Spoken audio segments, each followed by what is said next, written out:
I'm calling this one the interview.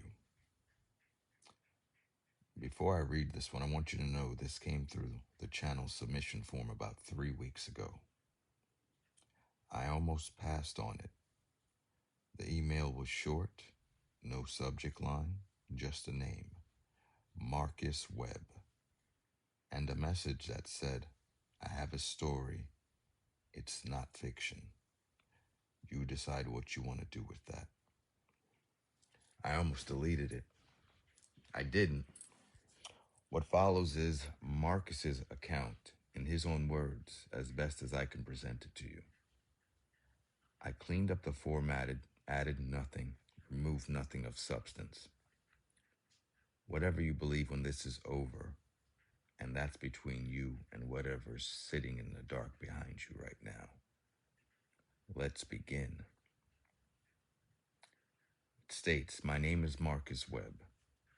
6 months ago, I was writing ghost tour copies for $12 an article. Before that, I had a novel, a real one, with a real publisher. And before that, I had a life that looked the way lives are supposed to look from the outside. Then the publisher folded. Then my marriage followed it into the ground. Then I was 43 years old in a studio apartment in Cincinnati, writing 500-word pieces about haunted bed and breakfast for content called the Dark Current Media. It paid $47 per approved piece. I wrote 4 a day on good days. I'm not telling you this for sympathy. I'm telling you this so you understand the specific quality of desperation I was carrying when the email arrived. The subject line was interview request, willing subject. I got those sometimes ghost hunters, self-described psychics. One man who claimed his Honda Civic was possessed, which honestly, I believed him after he sent me the repair bills. I almost archived this one without reading it, but the name in the signature stopped me. Dorian Vael. I don't know why that name landed different. It wasn't famous. I had never heard it before. But reading it felt like touching a cold doorknob in an empty house. Your hands know something before your brain does. The email was brief. Mr. Webb, I have read your work. What little of it survives your current circumstance. You have a talent for believing things that is rarer than you understand. I'm offering you a single interview, conducted on my terms at a location of my choosing, on a date I will provide. The subject matter will be one you have covered before. Will be one you have not covered before. I am what people used to call, would rather more reverence than they manage. Now a vampire. I do not say this for sensation. I say it because clarity at the outset saves time. And time is the one thing I have too much of. If you are interested, reply with a single word. If the word is yes, further instructions will follow. I would caution you not to share this correspondence with anyone before we meet. Not because I am dangerous, though I am, but because explanation before experience ruins both. I stared at the email for 11 minutes. I know because the clock in the corner of my screen told me so. I typed yes. The instructions came 4 days later. An address in eastern Kentucky, a town so small it existed mainly as a hyphen between two larger towns that nobody had heard of either. The email specified a date, a Thursday in late October, and the time, 11 p.m. It said to drive, not to fly.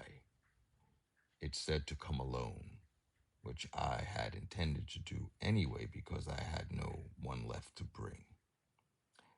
It said to bring a recorder if I wished, and he had no objections to being recorded, but that I should not be surprised if the recording captured nothing useful. The last line I dismissed as theater. I would think about it later. I drove 6 hours with a digital recorder, a notepad, and a thermos full of bad coffee. The address resolved to a property at the end of a gravel road, set back from everything, surrounded by old hardwood trees that had lost most of their leaves and stood in the headlights like bones. The house itself was not what I expected. Not a castle, not a crumbling manor. It was a large farmhouse, federal style, early 19th century, if I had to guess, maintained with the kind of careful attention that suggested either money or obsession or both. The porch light was on.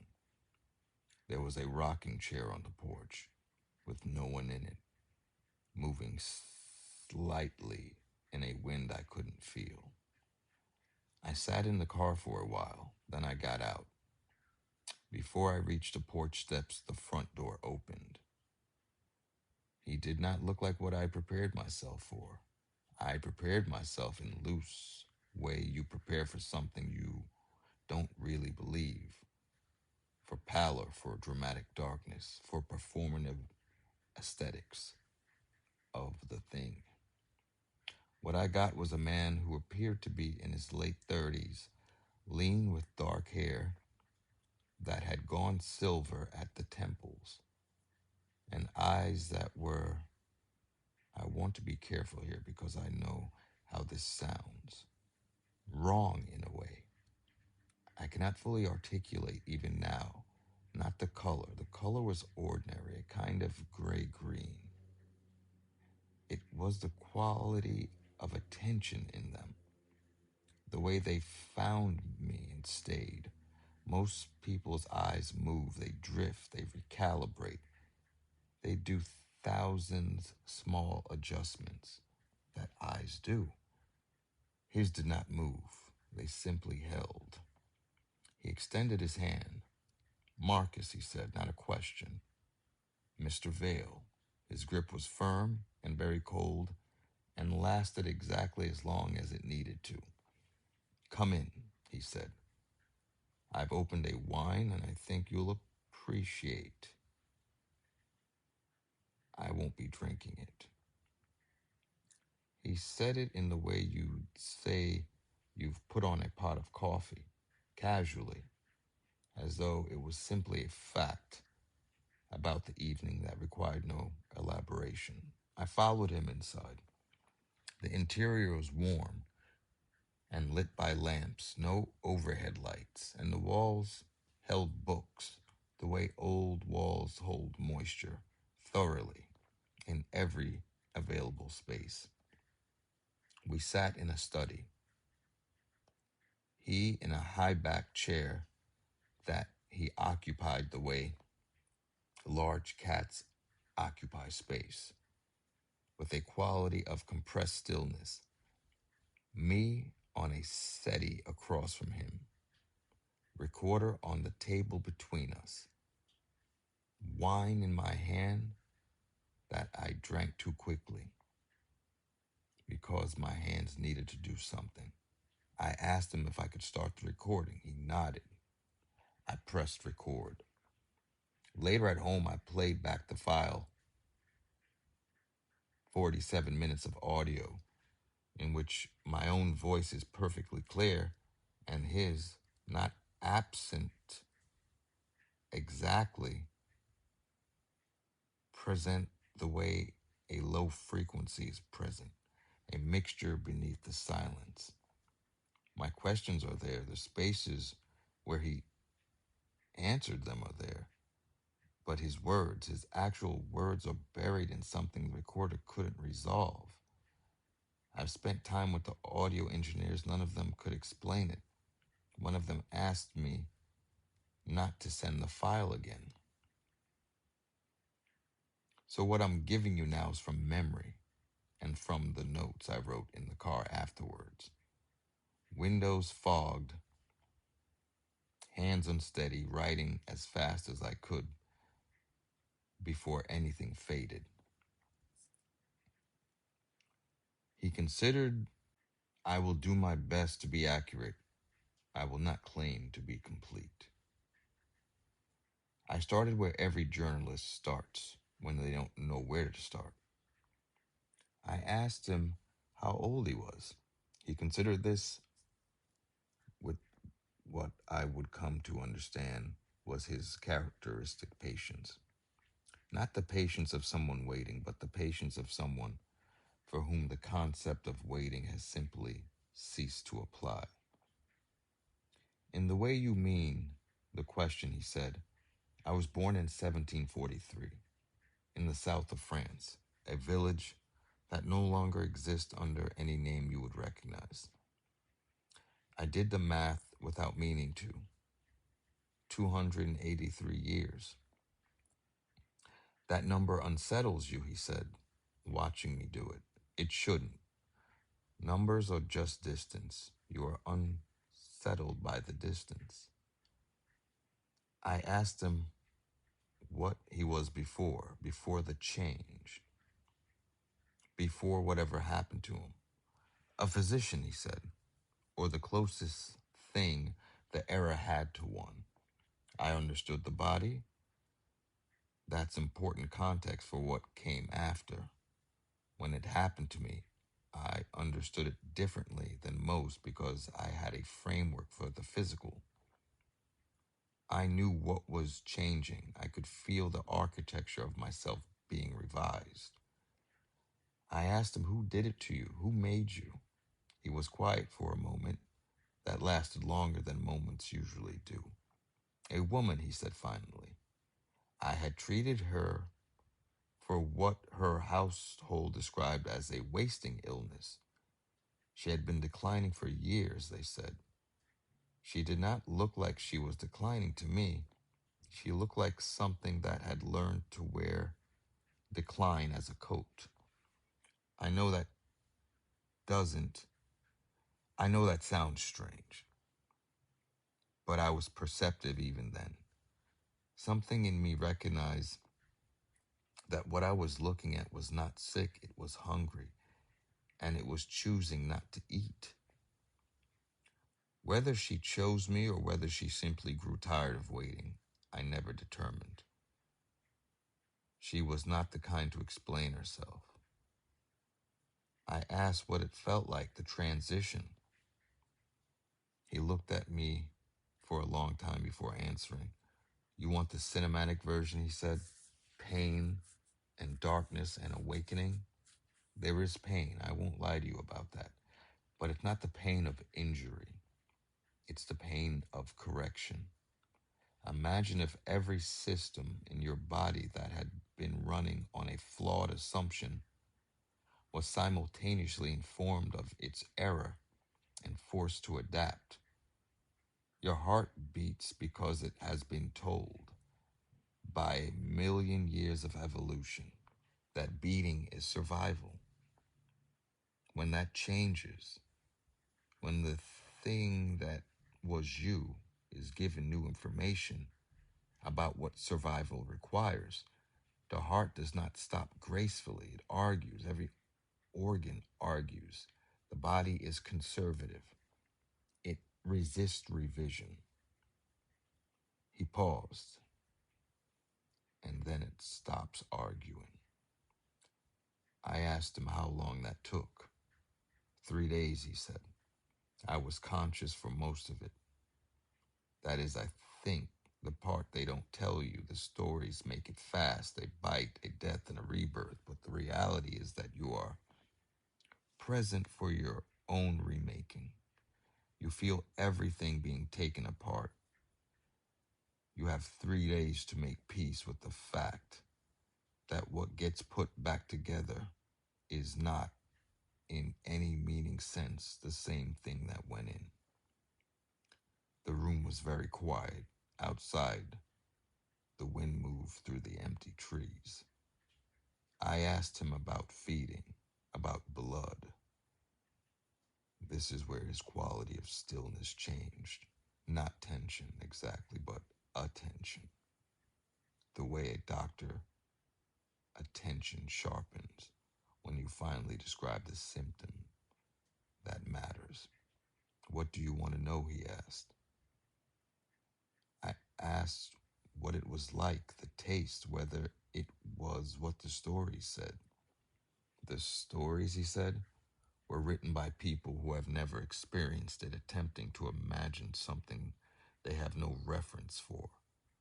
It's not, it isn't what you're picturing. Wine has iron in it. You can taste it if you know what you're looking for. A faint metallic shadow under the fruit.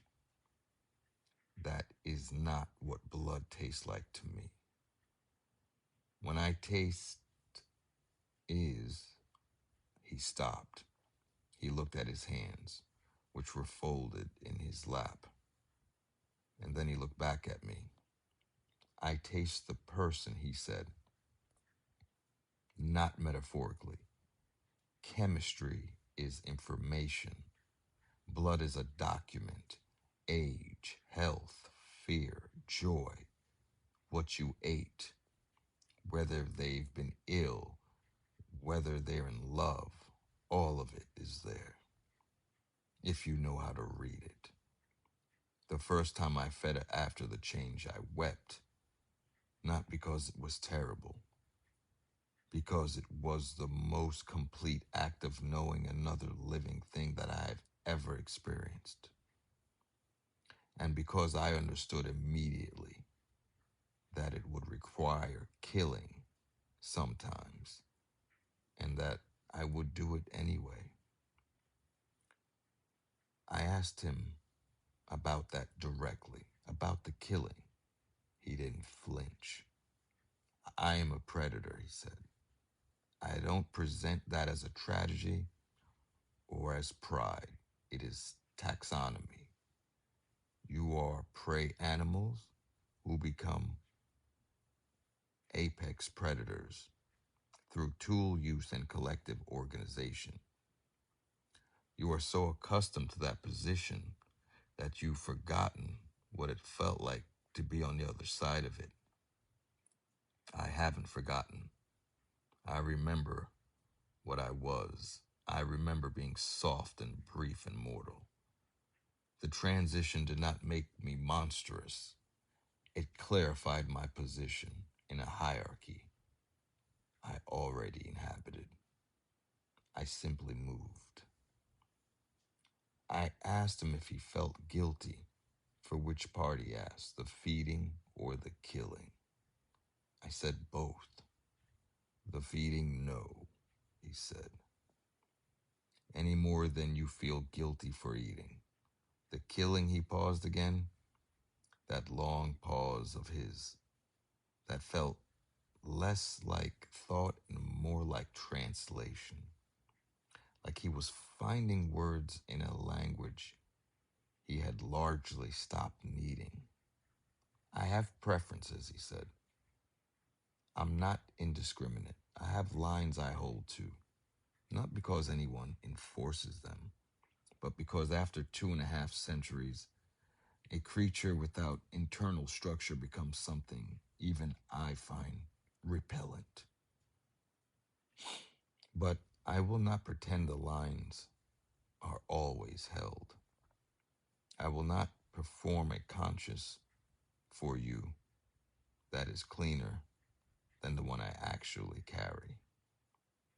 People have died because of me. Some of them deserve nothing of the kind. That is an accurate statement of my position. There was no affect in his voice, whether he said it, not coldness, exactly. The closest I can describe It is the tone of a surgeon describing a complication. This happened. It is part of the record. Moving on. I asked him about immortality, about what it actually cost. Something shifted in his face. The first thing that looked to my reading like genuine feeling, not pain, older than pain. Everyone asks about the gifts, he said, the strength, the speed, the longevity. No one asks about the weight of the ledger. I have watched everyone I knew as a human being die. I have watched their children die, their grandchildren. I have watched nations that seemed permanent dissolve into other nations. I have watched ideals that everyone treat as eternal fact become quaint. Twice I've watched the specific type of man who was very certain about the way the world works get everything he was certain of stripped away. And I've watched his children fail to learn the lesson. And then his children's children fail again.